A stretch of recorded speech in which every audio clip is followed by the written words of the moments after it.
বহু জন্ম জন্মান্তর ধরে এই অনিত্য জগতের সঙ্গে আমাদের সম্পর্ক দৃঢ় থেকে দৃঢ়তর হয়েছে। আমাদের এই দেহ একটি রক্ত মাংসের থলি। কোনো না কোনোভাবে আমরা প্রত্যেকেই মনের দিক থেকে কিংবা শরীরের দিক থেকে যন্ত্রণা ভোগ করছি। এই জগতে সুখ জিনিসটা মরুভূমিতে এক বিন্দু জলের মতো, যার পেছনে আমরা সকলেই ছুটে বেড়াচ্ছি।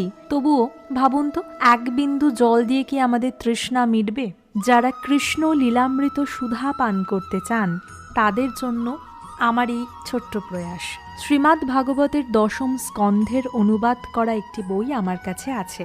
সেখানে ভগবান শ্রীকৃষ্ণের সমগ্র লীলাবলী এই বইতে রয়েছে অনুবাদ করা। শ্রীচৈতন্য মহাপ্রভু নিজেও বলে গেছেন, যিনি এই লীলাসমূহ শ্রবণ করবেন তাদের মুক্তির পথ উন্মোচিত এবং প্রশস্ত হবে। মৃত্যুর সময় মহারাজ পরীক্ষিত শুকদেব গোস্বামীর কাছে শ্রীমদ্ ভাগবত শ্রবণ করছিলেন।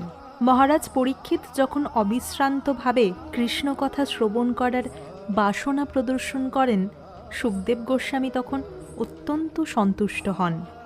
শুকদেব গোস্বামী হচ্ছেন সর্বশ্রেষ্ঠ ভাগবত বক্তা। শুকদেব গোস্বামী মহারাজ পরীক্ষিতের কৃষ্ণ কথা শ্রবণ করার এই আগ্রহ দর্শন করে তাকে ধন্যবাদ জ্ঞাপন করেন এবং তাকে উৎসাহিত করে তিনি বলেন, হে রাজন, আপনার বুদ্ধিমত্তা অত্যন্ত প্রখর, কেননা আপনি শ্রীকৃষ্ণের লীলাবিলাসের কথা শ্রবণ করতে এত আগ্রহী। তিনি মহারাজ পরীক্ষিতকে বলেন যে শ্রীকৃষ্ণের লীলাবিলাসের কাহিনী শ্রবণ এবং কীর্তন করা এতই মঙ্গলময় যে তার ফলে কীর্তনকারী, শ্রোতা এবং তার সম্বন্ধে জিজ্ঞাসু এই 3 রকমের মানুষই পবিত্র হন। প্রথমে সকলকে জানাই নমস্কার। আমার নাম শ্বেতা। তাহলে দেরি না করে প্রথম পর্ব শুরু করি। শ্রীকৃষ্ণের অবতরণ।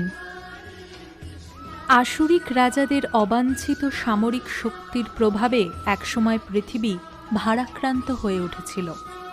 সে সময় সমগ্র পৃথিবী ত্রস্ত হয়ে উঠেছিল এবং তখন মাতা বসুন্ধরা ব্যথিত চিত্তে ব্রহ্মার কাছে তার দুঃখের কথা নিবেদন করতে গিয়েছিলেন। একটি গাভীরূপ ধারণ করে অশ্রুপূর্ণ নয়নে মাতা বসুন্ধরা ব্রহ্মার কাছে করুণভাবে তার দুঃখের কথা জানালেন। তার কথা শুনে ব্রহ্মাও অত্যন্ত ব্যথিত হলেন এবং অচিরেই তিনি পরমেশ্বর ভগবানের আলয় ক্ষীর সমুদ্রের দিকে যাত্রা করলেন। দেবাদিদেব মহাদেবের নেতৃত্বে সমস্ত দেবতারা ব্রহ্মার অনুগামী হলেন।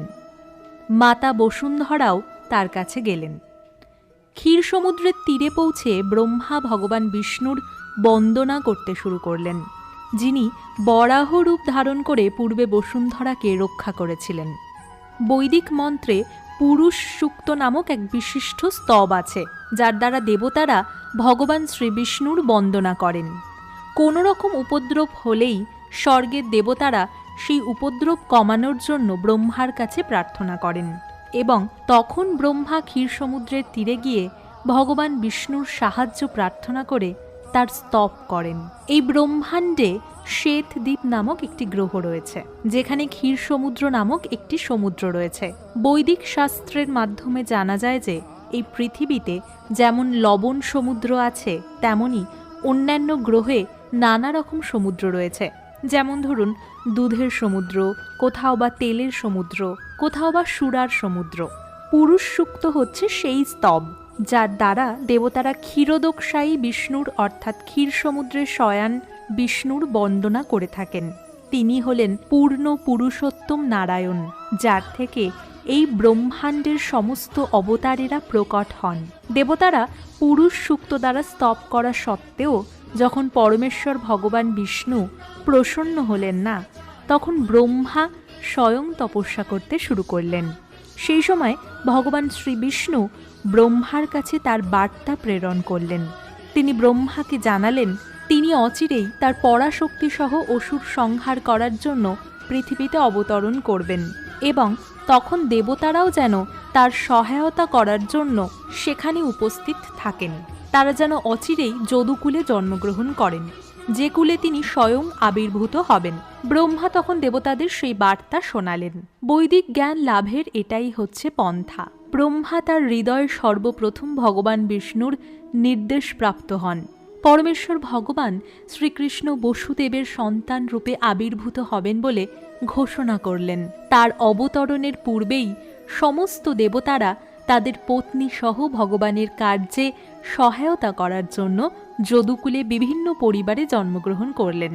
অর্থাৎ ভগবানের সন্তুষ্টি বিধানের জন্য প্রত্যেক দেবতারা পৃথিবীতে অবতরণ করলেন।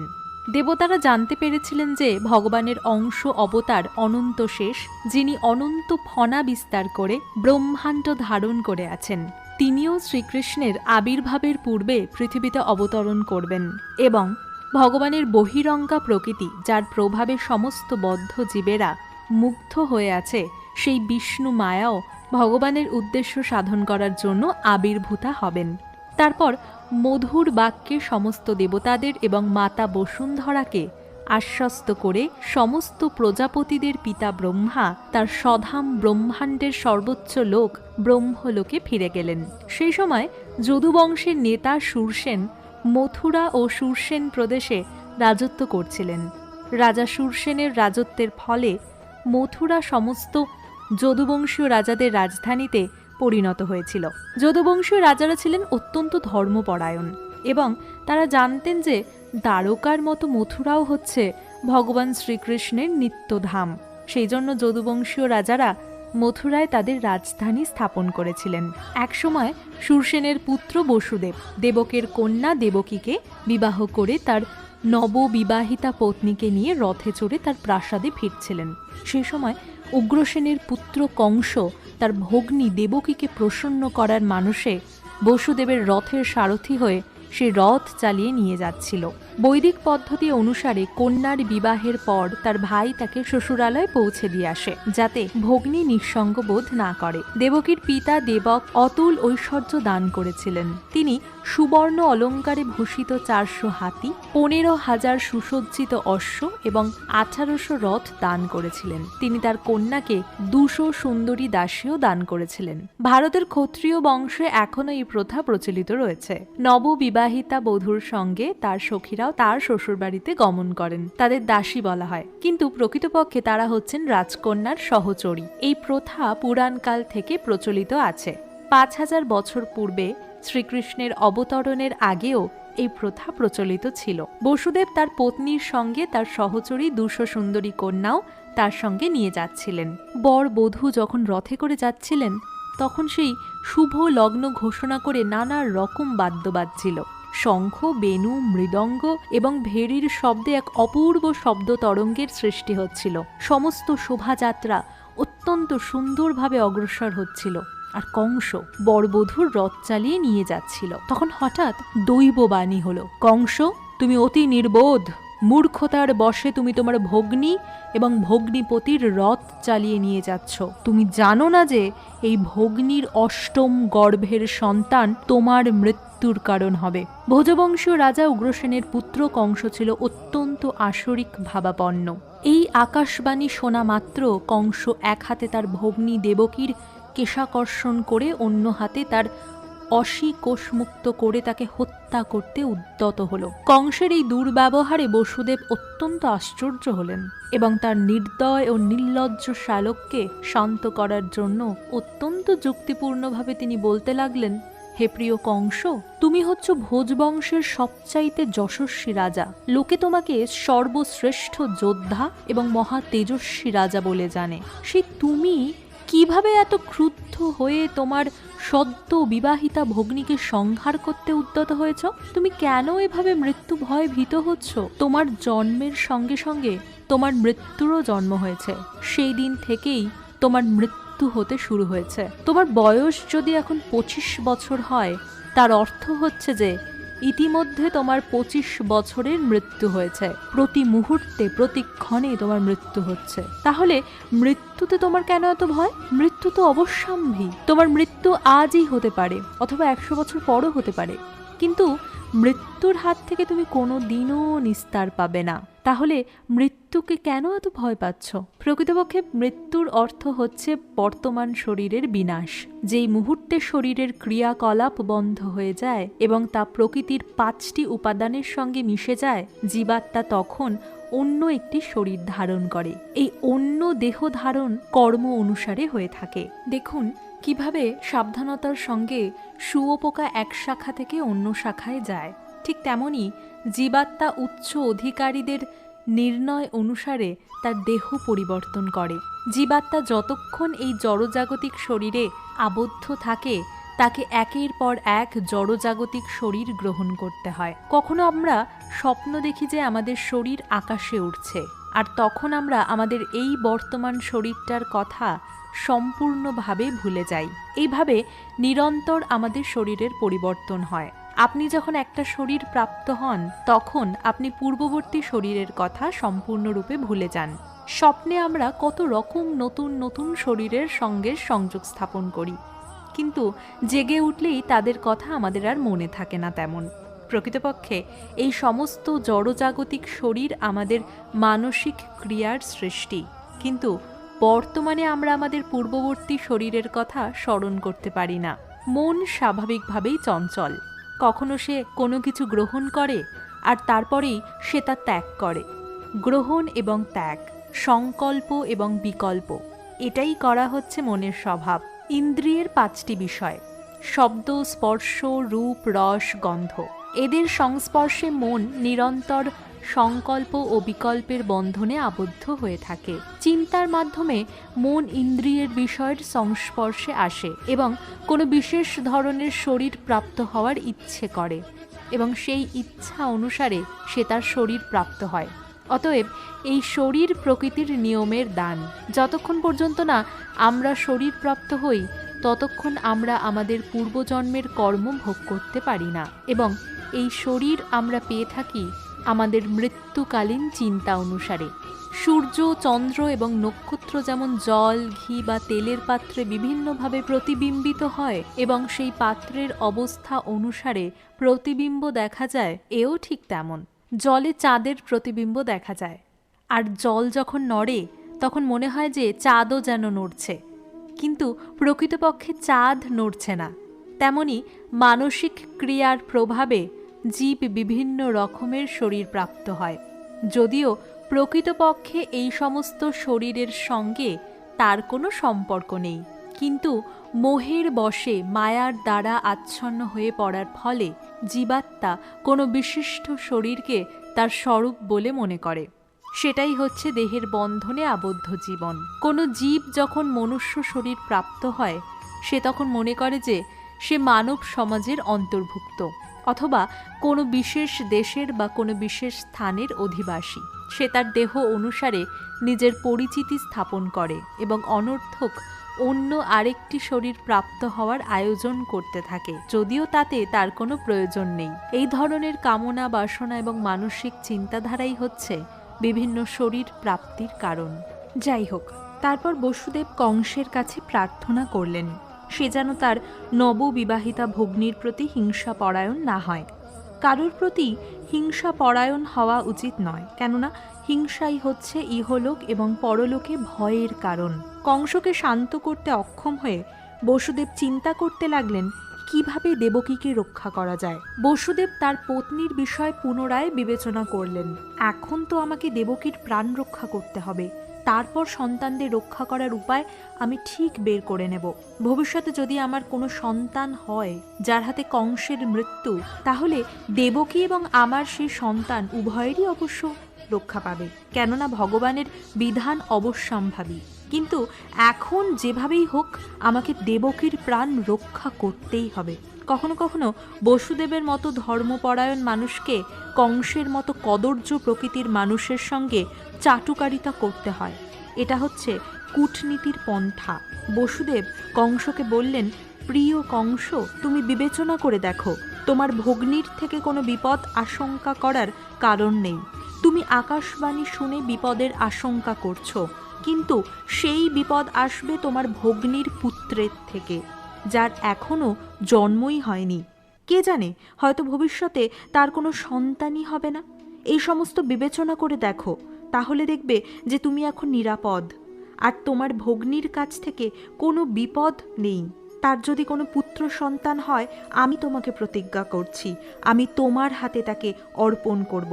কংস বসুদেবের প্রতিজ্ঞার মূল্য জানত, তাই তার এই প্রতিশ্রুতিতে সে সম্মত হল।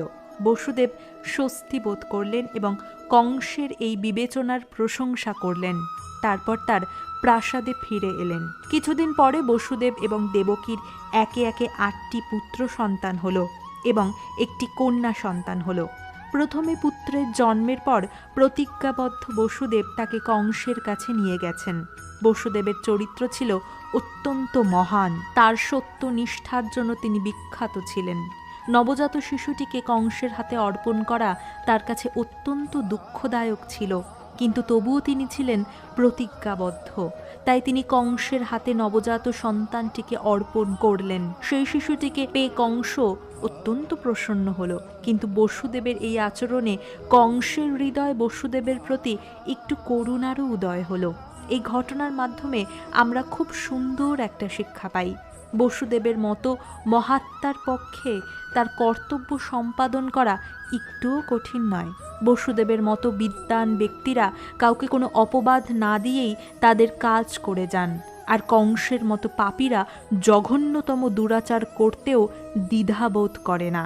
তাই বলা হয় যে সাধু সব রকম বিপদই সহ্য করেন, আর কংসের মতো জঘন্য প্রকৃতির মানুষ যে কোনো পাপ কাজ করতে পারেন, কিন্তু ভগবানের ভক্ত পরমেশ্বর ভগবানের সন্তুষ্টি বিধানের জন্য সব কিছু উৎসর্গ করতে পারেন।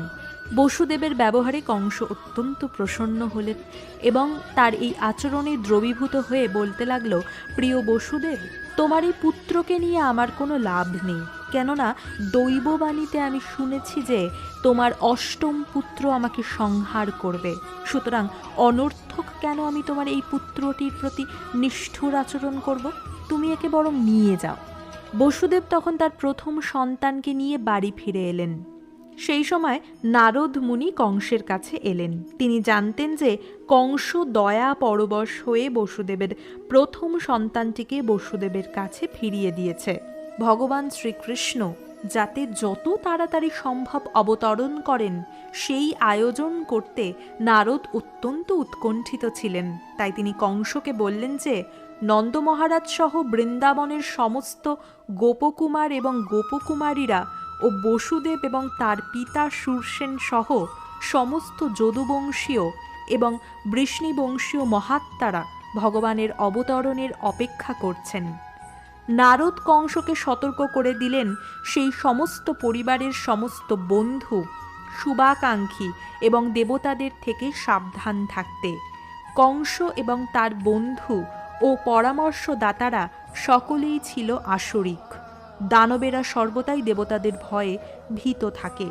এইভাবে নারদের কাছে বিভিন্ন পরিবারে দেবতাদের জন্মগ্রহণ করার কথা শুনে কংস তৎক্ষণাৎ ভয় পেয়ে গেলেন। সে বুঝতে পারলেন দেবতারা যেহেতু আবির্ভূত হয়েছেন, ভগবান বিষ্ণু নিশ্চয়ই অচিরেই আবির্ভূত হবেন। তাই তখনই তার ভগ্নিপতি বসুদেব এবং দেবকীকে বন্দি করে সে কারারুদ্ধ করল এবং তাদের নবজাত সন্তানটিকে হত্যা করল।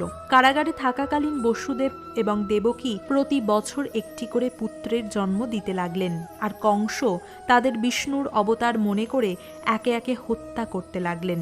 দেবকীর গর্ভের 8ম সন্তানের প্রতি কংস বিশেষভাবে ভীত ছিলেন, কিন্তু নারদের আগমনের পর সে বিবেচনা করল যে যে কোনো সন্তানই কৃষ্ণ হতে পারে। তাই দেবকী এবং বসুদেবের সবকটি সন্তানকেই হত্যা করা শ্রেষ্ঠ বলে তিনি মনে করলেন। কংসের এই আচরণ বুঝতে পারা খুব কঠিন নয়। পৃথিবীর ইতিহাসে বহু রাজ পরিবারে অনেক দৃষ্টান্ত আছে যেখানে নিজের স্বার্থ সিদ্ধির জন্য পিতা, ভাই, বন্ধু বা সমস্ত পরিবারকেই হত্যা করা হয়েছে। নারদ কংসকে তার পূর্বজন্মের বৃত্তান্ত শুনিয়েছিলেন। তার কাছে কংস জানতে পেরেছিলেন যে পূর্বজন্মে সে ছিল কালনেমি নামক এক রাক্ষস এবং বিষ্ণু তাকে সংহার করেছিলেন। এই জন্মে ভোজবংশে জন্মগ্রহণ করে সে যদুবংশের পরম শত্রু হবে বলে ঠিক করেছিল, কেননা কৃষ্ণ যদুবংশে আবির্ভূত হচ্ছিলেন। কংস অত্যন্ত সন্ত্রস্ত ছিল, কেননা পূর্বজন্মের মতো এবারেও কৃষ্ণ তাকে সংহার করবেন। সে প্রথমে তার পিতা উগ্রসেনকে বন্দি করল, কেননা তিনি ছিলেন যদু, ভোজ এবং অন্ধক বংশের মুখ্য অধিপতি। তারপর সে বসুদেবের পিতা শূরসেনের রাজ্য অধিকার করল। তারপর সে নিজেকে এই সমস্ত রাজ্যের রাজা বলে ঘোষণা করল। এখানেই এই প্রথম পর্ব শ্রীকৃষ্ণের অবতরণের সমাপ্ত হলো।